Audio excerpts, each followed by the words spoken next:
Il faudrait surtout que la France abandonne des logiques de puissance, qu'il s'agisse de ses élites politiques ou de ses élites économiques. Qu'elle accepte cette idée que l'Afrique est aussi grande qu'elle, qu'il n'y a pas de civilisation supérieure à d'autres, qu'il n'y a pas d'origine, de peuple, de culture, de religion supérieure à d'autres. Ce qui nuit auprès de la jeunesse notamment aux relations entre ce grand pays qu'est la France et cet immense continent qu'est l'Afrique, c'est le fait qu'il y ait des dirigeants, des puissants en France qui parfois prétendent dominer, prétendent faire la leçon.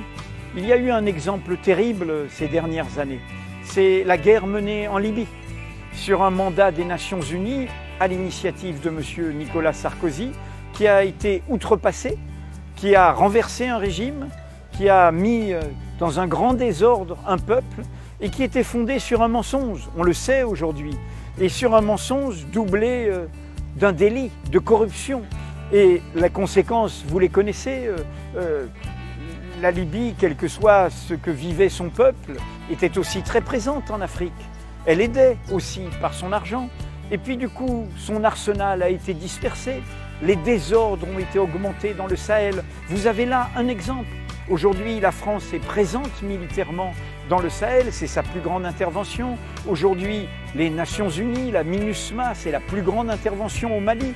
Et après que tout le monde ait applaudi au début, tout le monde voit aujourd'hui que cela ne résout rien, que cela crée de nouveaux désordres, qu'il n'y a pas de solution militaire et que surtout, une ancienne puissance coloniale ne peut pas faire la loi.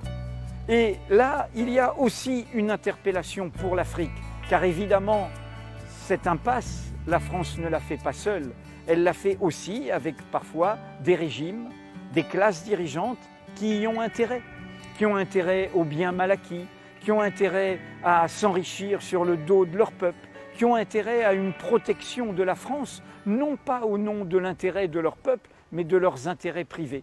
Et donc moi, en tant que citoyen français sans frontières, je plaide pour que mon pays apprenne l'humilité,